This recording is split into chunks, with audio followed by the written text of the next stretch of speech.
This week's Parsha is Parshas Va'Eira2.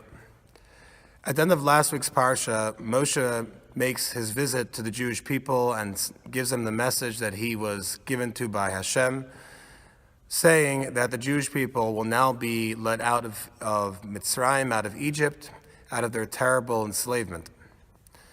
The result, unfortunately, was the opposite, that because of his message to Paro, because he delivered this same message to Paro saying that Hashem is going to now lead out the Jewish people and Paro must send out the Jewish people, Paro decides that the Jewish people actually need more work because they obviously have too much time on their hands.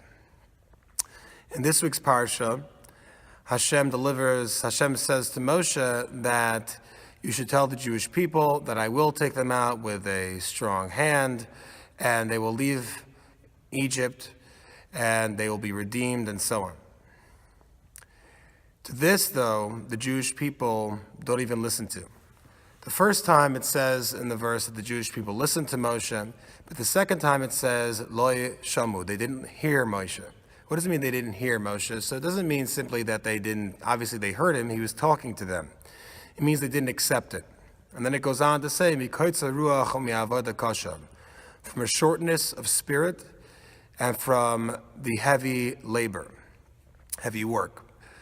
So the simple understanding, and even the simple understanding is not so simple, is that the Jewish people at this point were so overworked, they so were involved in this enslavement that they couldn't even imagine a different set of circumstances. They couldn't imagine themselves being redeemed out of their present circumstances.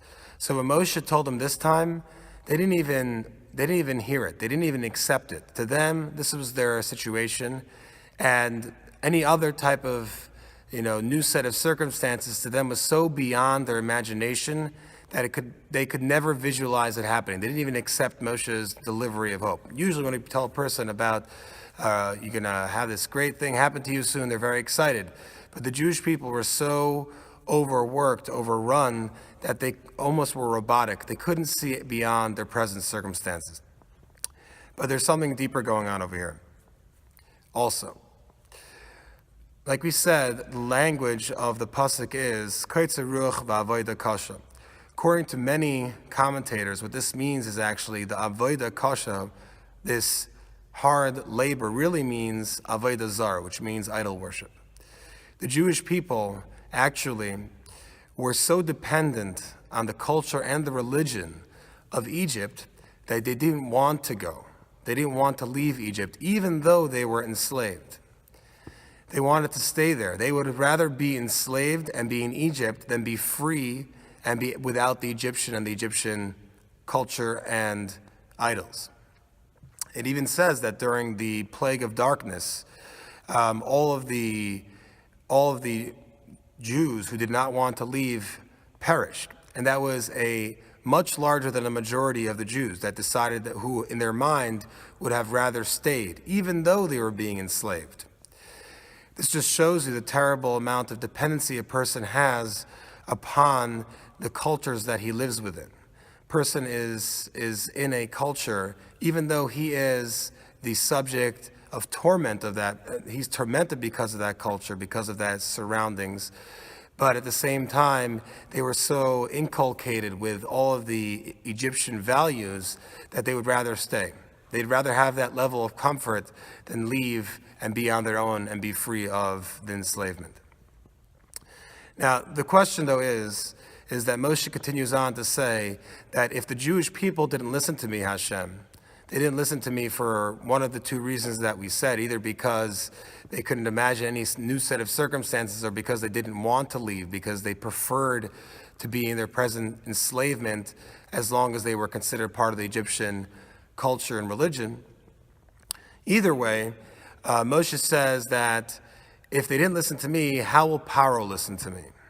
So now, like either one of those two understandings, what is the connection between the reason why the Jewish people will not listen and Paro not listening, right? He's telling the Jewish people that we're going to go. All he needs them is to accept it.